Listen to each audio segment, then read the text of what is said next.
Radhe Krishna friend, आपका स्वागत है आपके अपने चैनल में गोपाला ब्लॉग में। तो फ्रेंड, ये है मेरा एकादशी व्रत के दिन की पूजा और वीडियो ब्लॉग जो मैं आपके साथ शेयर कर रही हूँ।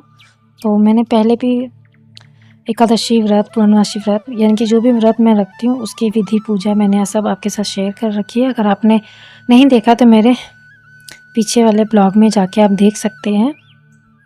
तो मैंने जो पूजा वगैरह, जो अपने कान्हा जी को स्नान वगैरह करा के और जो भी पूजा होती है वो मैंने सब कर ली थी। और चौकी मैं लगाती हूँ, लेकिन ना कभी कभी ऐसा होता है कि नहीं भी लगाती हूँ। क्यों? जो मैंने अपने ठाकुर जी को विराजमान कर रखा है ना, वो मैंने ऊपर लकड़ी का एक पट्टा था तो उसी पे मैंने उनको विराजमान कर रखा है। तो मैं अधिकतर जो मेरे व्रत वगैरह की जो पूजा वूजा होती है ना, मैं ऊपर ही कर लेती हूँ। मुझे ऐसा लगता है नीचे फिर ना सामान फैल जाता है, तो हवन वगैरह के लिए मैं नीचे बैठ के तसल्ली से कर लेती हूँ। माला जाप वगैरह होती है वो सब मैं नीचे कर लेती हूँ। कथा वगैरह पढ़नी होती है वो जैसे भगवान जी को ऊपर पूजा वगैरह करके और उनको वहाँ विराजमान। तो मैं किस तरीके से करती हूँ वो मैं आपके साथ छोटा सा इसी ब्लॉग में शेयर कर रही हूँ। तो पूजा वगैरह करने के बाद फिर कथा पढ़ ली, जो भी कथा होती है हमारे एकादशी की, पूर्णमासी की, आप जो भी व्रत करते हैं उनकी कथा होती है, कथा पढ़ लीजिए। और अपने सूर्य भगवान को जी को जल दे दीजिए, भोले बाबा विराजमान कर रखे हैं उनकी पूजा कर लीजिए।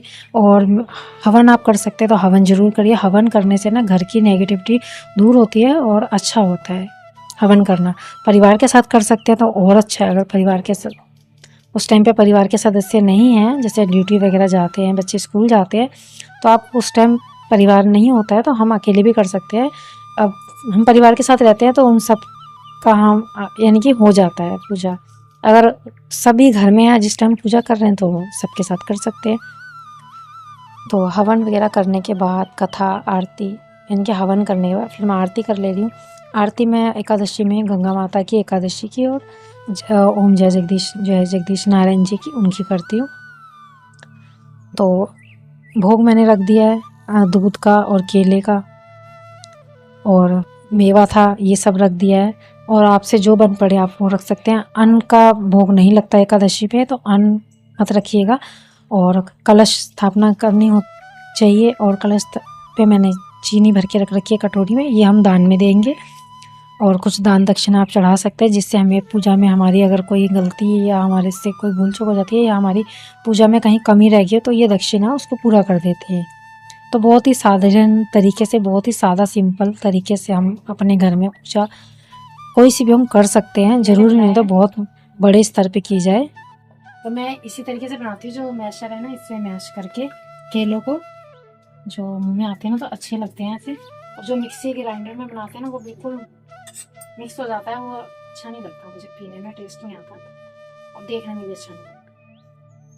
तो अगर आप भी बनाना चाहते हैं तो बिना मिक्सी के बहुत अच्छा बनाना शेक बन जाएगा।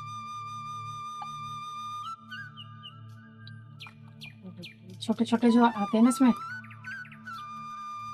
बनाना के टुकड़े बहुत अच्छे लगते हैं।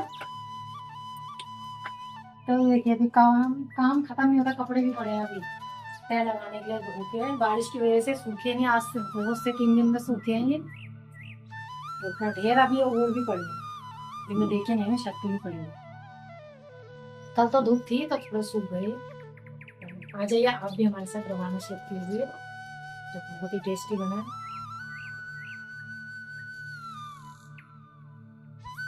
तो फ्रेंड, आपने देख ही लिया मैंने किस तरीके से बनाना शेक बनाया। तो फ्रेंड, व्रत पूजा कुछ भी कीजिए लेकिन अपनी सेहत का अपना ख्याल रखना बहुत ज़रूरी होता है। तो वीरवार के व्रत में तो जैसे केले वगैरह नहीं खाते हैं, तो एकादशी पे तो खा ही लेते हैं। अगर वीरवार का दिन नहीं है एकादशी वाले दिन, तो मैं ज़्यादातर बनाना शेक, मैंगो शेक यही बना के पीती हूँ। कि एक तो है थोड़ा हैवी हो जाता है और दूध हमारे शरीर में जाता है तो हमारी शरीर की जो कमियां होती है ना, हमें जो वीकनेस होती है उनको दूर करता है। तो दूध किसी बहाने से भी आप ले सकते हैं। मैं जैसे सिंपल दूध होता है ना वो मैं नहीं पी पाती, मुझे अच्छा नहीं लगता है, तो मैं इस तरीके से पी लेती हूँ, तो मुझे थोड़ा सही लगता है। तो और मैंने जैसे वीरवार का बताया उस दिन मैंने मैंगो शेक बना के पिया था, आपको नहीं दिखा पाई थी कि वीरवार का मैंने ब्लॉग नहीं बनाया था, सिर्फ जो मैं कथा पढ़ रही थी ना वही मैंने आपके साथ शेयर किया है पिछले वाले ब्लॉग में। तो फ्रेंड, अब ये शाम की तैयारी मैं कर रही हूँ कि मैं एकादशी वाले व्रत वाले दिन कि मैं भोग किस तरीके किस चीज़ का लगाती हूँ और मैं किस तरीके से बनाती हूँ। तो फ्रेंड, दूध उबालना था, शाम के मैं उबाल के रखती हूँ कि अगले दिन बच्चों को स्कूल जाना होता है। तो फिर दूध अगर सुबह में हम उबालेंगे तो वो गर्म होगा, और बच्चे अगर लेट हो गए तो फिर ठंडा करने में टाइम लगता है और गर्म गर्म दूध बच्चे पी नहीं पाएंगे। तो इसलिए मैं रात में उबाल लेती हूँ, और मलाई वगैरह के लिए ठीक रहता है, रात में उबला रहता है तो मलाई अच्छे से आ जाती है। और ये भी एक वजह होती है। तो मुझे थोड़ा, मैं रात में ही ज़्यादातर दूध उबाल के रखती हूँ। सुबह बच्चों को अगर पीना होता तो ठंडा पी लेते हैं, तो फिर गर्म कर लेते हैं हल्का सा। तो मैं बना रही हूँ साबूदाना की खिचड़ी, और एक साइड मैंने इंडक्शन पे भी दूध रख दिया है गर्म होने के लिए। उसमें मैं बनाऊंगी साबूदाना की खीर। तो साबूदाना मैंने आधा घंटा पहले पानी में सोख करके रख दिया था भिगो के, जिससे वो फूल गया है। तो आधा साबूदाने की मैं खीर बना ले रही हूँ, और आधे की मैं बनाऊंगी साबूदाना खिचड़ी। कि मीठा भी जरूरी होता है एकादशी के व्रत में खाना, और एकादशी व्रत मीठे का ही होता है। लेकिन अगर हमें खाना है तो हमें सेंधा नमक, और जो व्रत में खाई जाती है काली वाली मिर्च या हरी मिर्च, ये हमें खानी होती है। और सादा सिंपल खाना बनाना होता है, ज़्यादा चटकीला पटकीला खाना, या देखिए चटपटा नहीं होना चाहिए। व्रत चाहे हम कोई सा भी रखें, सिंपल और नॉर्मल होना चाहिए खाना।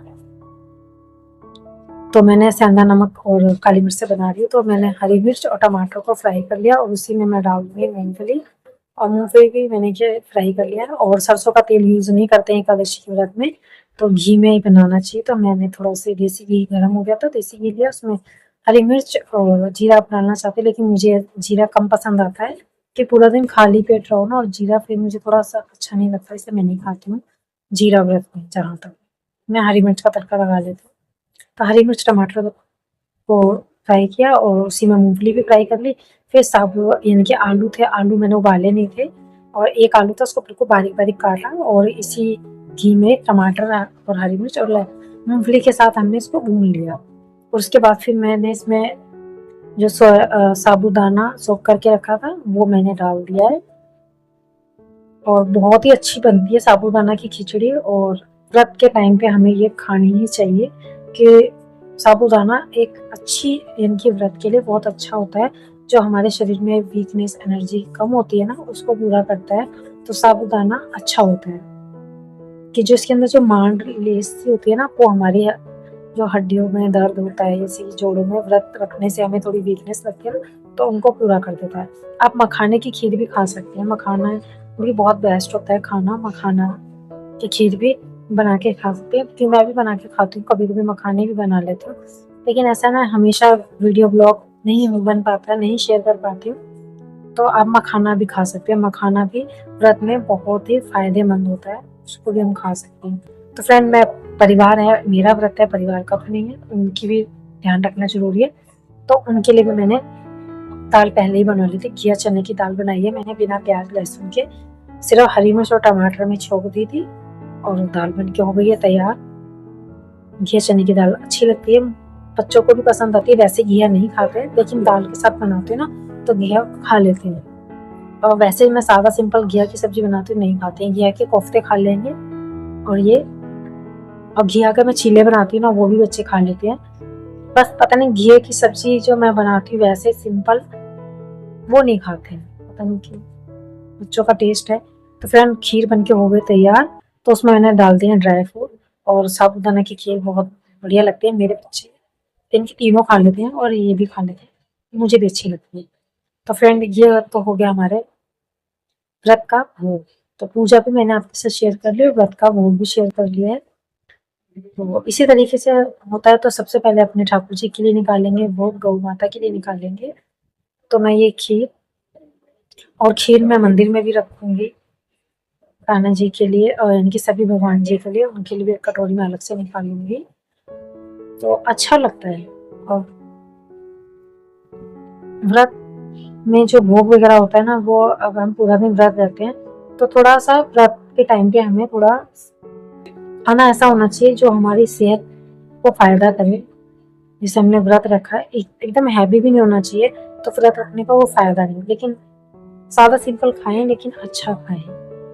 और एक ही टाइम खाना होता है व्रत में, एक ही टाइम ही खाना चाहिए, बार बार नहीं खाना चाहिए। तो फिर व्रत रखने का कोई फायदा नहीं है। तो मैं खाना, यानी कि चाहे कोई सा व्रत रखूँ, मैं एक ही टाइम खाती हूँ। और फल अगर घर में होते हैं तो फलाहार, नहीं तो मैं कच्ची मूंगफली मंगा के रखती हूँ।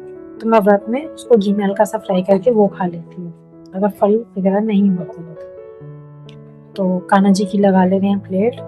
तो फ्रेंड अगर आप मेरे चैनल पर पहली बार आए हैं तो प्लीज़ फ्रेंड सब्सक्राइब कीजिएगा, चैनल को सपोर्ट करिए, वीडियो को सपोर्ट करिए, लाइक करिए, अपने फ्रेंड सर्कल में शेयर कीजिए। तो मैं आपको फ्रेंड दिखा रही थी अनानास, ये अनानास भी लेके आए थे, तो दिन में काटा, फिर उसको काट वाट के उसके पीस करके गोल गोल उसको डब्बे में भर के रख दिए फ्रिज में कि अनानास भी अच्छा होता है हमारे शरीर के लिए, खाना चाहिए। जो हमारे शरीर में दुर्गंध या किसी चीज़ में जो भी होती है ना, उसको दूर करता है। तो आज का ब्लॉग कैसा लगा फ्रेंड कमेंट करके जरूर बताइएगा और अपना सपोर्ट अपना साथ देते रहिएगा। मिलेंगे नेक्स्ट ब्लॉग में, तब तक के लिए आप सभी को राधे कृष्णा।